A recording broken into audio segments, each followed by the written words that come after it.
I couldn't stop pacing back and forth in my living room after seeing my daughter in that horrid emotional state in the tent, which was one of the worst feelings that I've ever felt. The anger has taken over me to the point where I can't even think straight. What does this monster want with my daughter, and why does my daughter look so frightened? Is what I keep asking myself. I'm trying to reenact the initial encounter I had with Carol. I remember her being probably in her mid-40s, where she really didn't let off any kind of mental health concerns, which seems really odd now based on her current actions. As a parent, I was naturally trying to sniff her out, but she passed the smell test. She had dyed brown hair with a few gray roots. She had no marks on her face and she had average looks. She wasn't overweight or skinny. She was dressed appropriately and she was answering questions in an appropriate manner. All of those things combined make her even more scary, because she was purposely attempting to hide her true intentions. If she was a drug addict, then I would have picked up on her being fidgety or her appearance would have been more disheveled, but not Carol. She did everything right to make herself look and act like every other mother. She was the ultimate con artist where she completely fooled me. She didn't leave me with anything to follow up on, and she said everything necessary to end our conversation in a prompt manner. Most importantly, she fooled me because she was a woman, and in my mind, I felt at ease at a time when I should have vetted her out better. She wore the best costume as coming across as a mother, so all of my natural guards were down. I know the key to finding grace is finding any unique qualities that will help me identify Carol based on any type of mistakes that she unknowingly made. She drove a blue Mercury Sable, which is a bit rare in this suburban area. I look online and see that they stopped making the Mercury Sables in 2009. Everyone in this area tries to impress their neighbors by driving BMWs and Lexus, so anything American-built would come across as an eyesore. However, she maintained the exterior of the Sable well enough, where it didn't even stand out, which was why I had to rely on Joy in telling me the kind of car she drove. So I know the car she drives, what she looks like, and she told me that she was involved with the Girl Scouts, which may or may not be true. But why come across as a normal person and commit such a horrible act? And how could I let my daughter go on a camping trip with a complete stranger? Because I thought Carol's actions were reserved for men and not women, who look like housewives. I need to stop pacing and start finding answers fast before it's too late. My daughter's Girl Scout group made a mistake by making their group open to the public on Facebook, and because of that Carol didn't have to necessarily try that hard to find subtle pieces of information on us parents or our kids. In addition, Macy had a fundraiser for her medical expenses that further opened the door into our lives, which Carol may have attended. I can't believe the police still haven't shown up yet. I guess I'm an amateur when it comes to calling 911. I should have used better attention-grabbing words, like how a person says, "chest pains," to be seen in the emergency room right away. I reluctantly decide to contact Macy, who was the old Girl Scout leader, with the hopes that she will have some insight into this horror show. I find her phone number and I have to proceed with caution because she's not doing well because of the cancer.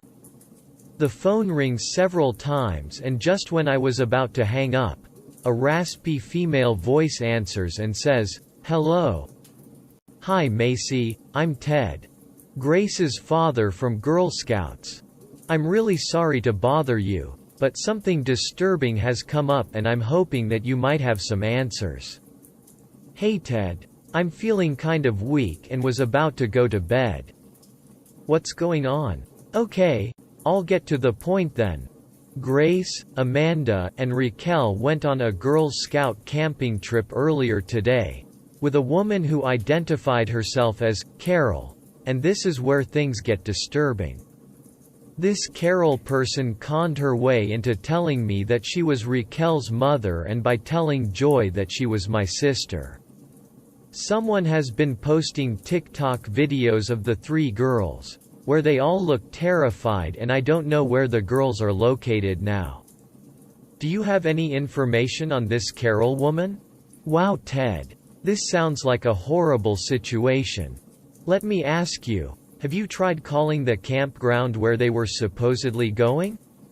I received a text from Joy, where she stated that Raquel's mother had done that and the campground had no one there that fit the girl's description.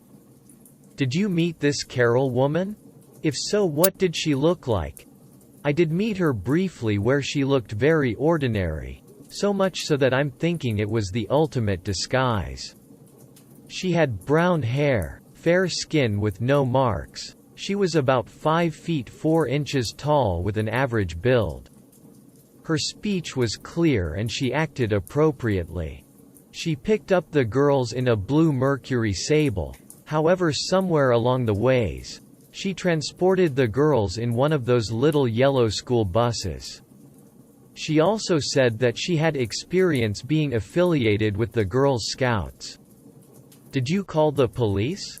Yes, and apparently this is not considered a priority because the girls were going on an intended camping trip and I didn't see any signs of them being abused in the videos. Oh my gosh, let me think about this. I'm having trouble thinking straight with all of this chemo that I have been taking. Think about anyone who you have met recently, who might fit Carol's description. You know, there was this woman who made it a point to talk to me in the parking lot during my benefit dinner. I remember bringing a box to my car and she was parked right next to me. She did have a blue car that kind of resembled what someone's grandparents would drive. I don't think I had ever seen her prior to that night. We had a brief conversation where she was asking me how I was feeling and things along that nature. I met so many people that night, so I really have to jog my memory to remember her, which is especially difficult because of my current condition. You know, now that I think of it, she did have something that stood out. She wore a ring on right hand and she had no rings on her left hand. It's just something that I look at when I meet people. Was there anything about the ring or with her that stood out? Yeah.